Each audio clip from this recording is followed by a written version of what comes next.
हम लोग कल्पना करते हैं ना, मोक्ष उन्हीं को सिद्ध होता है जो योगी होते हैं।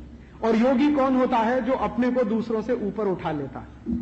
लेकिन गांधी जी कह रहे हैं कि मैं अकेला ऊपर नहीं उठूंगा, ये सबको अपने साथ ऊपर उठाऊंगा, तब मुझे मोक्ष मिलेगा। इससे बड़ा योगी पुरुष कौन होगा? तो इस योगी पुरुष के जीवन से अगर हम कुछ सीख सकें, वो यही कि हम अपने आप को ही नहीं, दूसरों को भी अपने साथ उठाएं। और दूसरों को अपने साथ क्यों उठाएं? मैं ऐसा मानता हूं कि महात्मा गांधी की आत्मा भटक रही है, उनको मोक्ष नहीं हुआ है। अगर वो जीवित रहते तो शायद वो काम करते जो उन्होंने अपने लिए तय किया हुआ था। आजादी आने के तत्काल बाद किसी ने पूछा कि गांधी जी आजादी आ गई, अब बिरला जी ही थे, एक दिन सवाल करने लगे, अब क्या करेंगे? तो उन्होंने कहा अब तो तुम्हारे साथ लड़ना है। आप सोचिए, जो बिरला जी महात्मा गांधी के पास अपना ब्लैंक चेक रखते थे, उन्होंने एक दिन सवाल किया कि अब तो आजादी आ गई।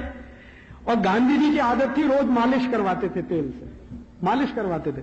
तो एक दिन बिरला जी पहुंच गए सेवाग्राम आश्रम और गांधी जी की मालिश चलती थी, तो पूछ लिया कि अब मालिश क्यों करा रहे हैं? अब तो अंग्रेज भाग रहे हैं, अब आपको किससे लड़ना है? कि अभी तो तुमसे लड़ना है।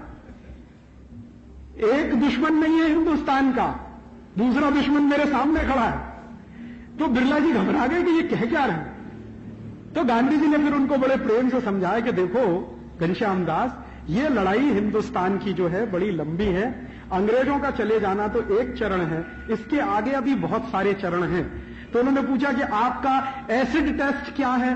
तो उन्होंने कहा कि देखो, जब अंतिम आदमी हिंदुस्तान का ये कहने लगेगा कि मैं आनंद में हूं, खुशी में हूं, तो मैं मान लूंगा कि हिंदुस्तान की आजादी की लड़ाई पूरी हो गई। यही मेरा एसिड टेस्ट है।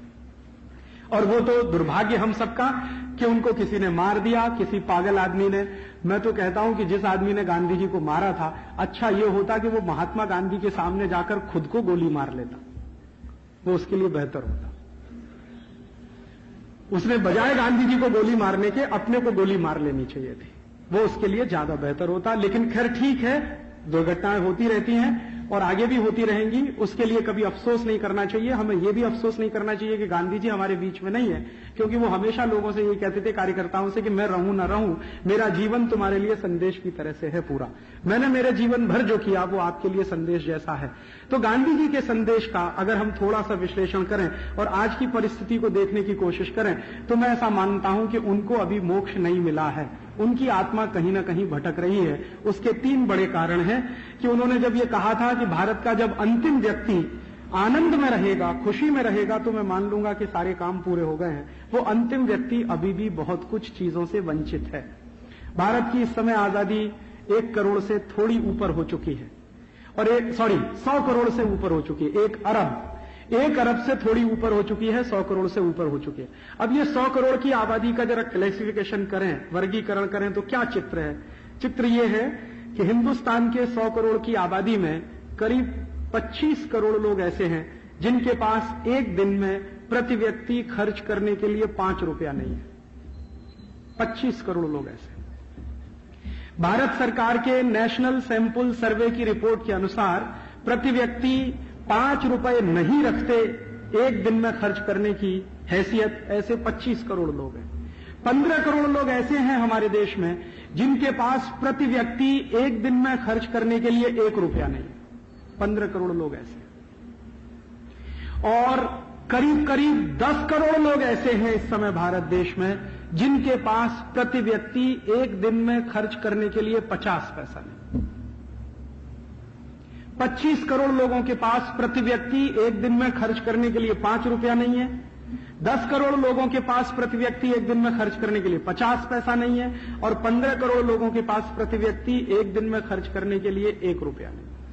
अब 25 और 15 40 और 10 50, 50 करोड़ की हमारी बस्ती ऐसी है जिसको न्यूनतम जरूरतें पूरी करने की कोई व्यवस्था नहीं इसी देश में जहां हम रहते हैं। और इनमें ये जो 50 करोड़ लोग हैं जिस तरह से जीवन बिताते हैं, वो किस तरह का जीवन है, मैं आपको 2-3 घटनाएं सुनाना चाहता हूं। मैं पूरे देश में घूमता हूं, देश का ऐसा कोई हिस्सा नहीं जहां मैं नहीं गया। थोड़े समय पहले मैं उड़ीसा में घूम रहा था। उड़ीसा में एक गांव है, उसका नाम है भवानीपट्टनम। वो गांव जो है डिस्ट्रिक्ट सेंटर है कालाहांडी जिले का। कालाहांडी नाम का जिला है, भवानीपट्टनम नाम का गांव है। वहां मैं एक बार गया। उस गांव को जाते समय सड़क के किनारे से जब मैं गाड़ी से जा रहा था तो मैंने 2-3 स्थानों पर बाजार देखा जहां पर बच्चे बिकने के लिए बैठे थे। बच्चों को बेचने के लिए बाजार लगते हैं वहां, और बच्चों को बेचा जाता है उसी तरह से जैसे बेचा जाता है, टमेटा बेचा जाता है, बैंगन बेचा जाता है। और जिन बच्चों को मैंने बिकते हुए देखा मेरी आंखों से, उनके गले में एक तख्ती लटकी हुई थी, उस पर रेट लिखा हुआ था। जैसे लड़का खरीदना है 10 साल से ऊपर का है तो उसका रेट है 50 रुपया, और लड़की खरीदनी है 15 साल से ऊपर है तो उसका रेट है 35 रुपया। 35 रुपए में 15 साल से उम्र के ऊपर की लड़की आपको खरीदने में मिल जाएगी, 50 रुपए में 10 साल से ऊपर का लड़का मिल जाएगा। जिन स्थानों पर मैंने ये बाजार लगे हुए देखे, वहां पर मैंने मेरी गाड़ी रुकवाई और उनको कहा कि भाई ये क्या है? तो उन्होंने कहा ये बच्चे बिकने के लिए आते हैं, यहां अक्सर इस तरह के बाजार लगते हैं। तो मैंने पूछा साल में कितनी बार लगते हैं? उन्होंने कहा आप साल की बात कर रहे हैं, महीने में पूछिए। मैं सोचता था कि कभी साल में एक आध बार होता होगा। उन्होंने कहा नहीं, महीने में पूछिए कितनी बार लगते हैं। अब मुझे क्या हुआ कि एक मां बाप जो अपने बच्चे को बेचने के लिए बैठे थे, प्रतीक्षा करते थे, बाजू में बच्चे के गले में तख्ती लटकी थी, 55 रुपए का उसका रेट था, 13-14 साल का लड़का था। मैंने उसके बाप को जाके पूछा, मेरे साथ एक कार्यकर्ता था जो उड़िया भाषा जानता है, तो मैंने उसको कहा इसको उड़िया भाषा में पूछो कि ये अपने बच्चे को क्यों बेचना चाहता है। तो उसने पूछा, तो उसके बाप ने जवाब दिया कि मेरे घर में खाने को 2 समय रोटी नहीं है, इसको मैं क्या खिलाऊं? तो मैं इसको इसलिए बेचना चाहता हूं कि कोई अमीर आदमी इसको खरीद ले जाए, कम से कम खाने के लिए तो रोज देगा इसको, भले ही वो इसको गुलाम बनाकर रखे, इससे मुझे कोई चिंता नहीं, लेकिन ये ले जाए मेरे घर में से। ऐसी स्थिति के वहां मां बाप है। मेरे जीवन में बहुत बड़ा धक्का उस दिन आया जब मैंने ये दृश्य मेरी आंखों से देखा। किसी तरह मैं भवानीपट्टनम पहुंचा, जल्दी जल्दी मीटिंग खत्म करके, उस दिन मेरा दिल नहीं था भाषण देने में, किसी तरह भाषण पूरा किया। वहां एक दूसरा दृश्य देखा मैंने। मेरे भाषण को सुनने के लिए बहुत सारे लोग आए थे, करीब करीब 1200-1300 लोग आए थे। अब वो जो लोग सुनने के लिए आए थे उनमें से कुछ लोग तो आपकी तरह से सामने आकर बैठे थे, लेकिन बहुत सारे ऐसे लोग थे जो मेरा व्याख्यान सुनना चाहते थे लेकिन झाड़ के पीछे खड़े हुए थे।